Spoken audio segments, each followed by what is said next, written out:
प्यारे दोस्तों, आपका सिक्का शॉर्ट एंड टाइपिंग में स्वागत है। यदि आप चैनल पर नए हैं तो चैनल को सब्सक्राइब करें। स्किल टेस्ट देने वाले विद्यार्थियों को सलाह दी जाती है कि वह चैनल पर दी जा रही प्रत्येक डिक्टेशन को बार बार लिखें और ट्रांसक्राइब करें। निकलने वाली गलतियों की प्रैक्टिस कर उन्हें याद कर लें। डिक्टेशन 5 सेकंड बाद स्टार्ट हो जाएगी। स्टार्ट। बेखौफ साइबर अपराधी।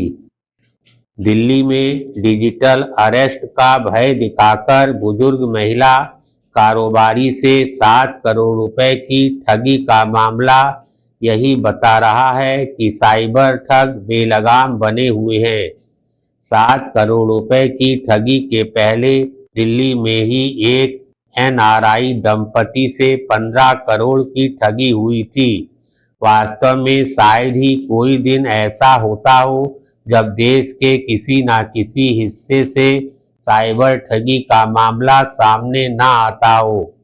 हालांकि साइबर ठग बार बार उन्हीं तौर तरीकों से लोगों को ठगते हैं जिनसे पहले तमाम लोगों को ठग चुके होते हैं, लेकिन फिर भी लोग उनके झांसे में आ ही जाते हैं।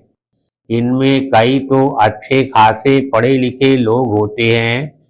उनके ठगे जाने से यही पता चलता है कि औसत लोग साइबर अपराधियों के तौर तरीकों को लेकर जागरूक नहीं। साइबर ठग नकली पुलिस, सीबीआई, कस्टम, ईडी, आयकर अधिकारी या वकील, जज बनकर जिस आसानी से लोगों से लाखों करोड़ों रुपए हड़प लेते हैं, उससे हैरानी होती है कि आखिरकार लोग यह क्यों नहीं समझ पा रहे हैं कि डिजिटल अरेस्ट जैसी कोई व्यवस्था नहीं है।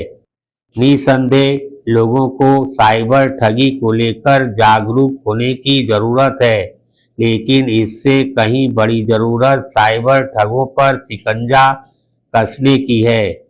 यह निराशाजनक है कि पुलिस और अन्य एजेंसियां इसमें सक्षम नहीं हो पा रही हैं।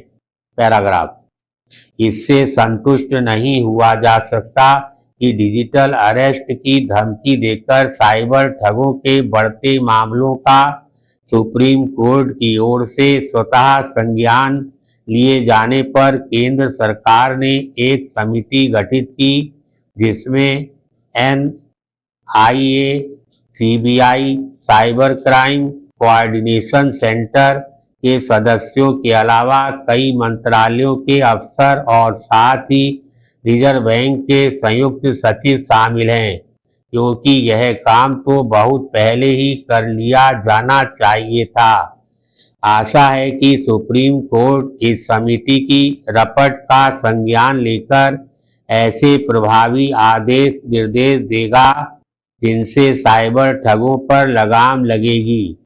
ऐसा होना ही चाहिए, क्योंकि साइबर ठगी के तहत हड़पी जाने वाली राशि बढ़ती जा रही है। साइबर अपराधी केवल लोगों को डरा धमकाकर ही ठगी नहीं कर रहे हैं, वे निवेश का आकर्षक लालच देकर भी लोगों की गाढ़ी कमाई पर हाथ साफ कर रहे हैं।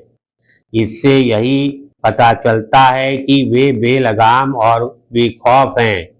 अधिकतर मामलों में वे पकड़े नहीं जाते, और यदि पकड़े भी जाते हैं तो हड़पी गई राशि वापस नहीं मिल पाती, क्योंकि वह विदेश भेज दी गई होती है। साइबर ठगी पर लगाम लगाने के लिए केवल पुलिस एवं अन्य एजेंसियों को तकनीकी दृष्टि से सक्षम ही नहीं बनना होगा, बल्कि मोबाइल कंपनियों और बैंकों के कामकाज के तरीकों को भी दुरुस्त करना होगा। सरकार को यह समझना होगा कि यदि साइबर ठग बेलगाम बने रहे तो लोग डिजिटल लेन देन से कन्नी काटने को बाध्य होंगे। धन्यवाद।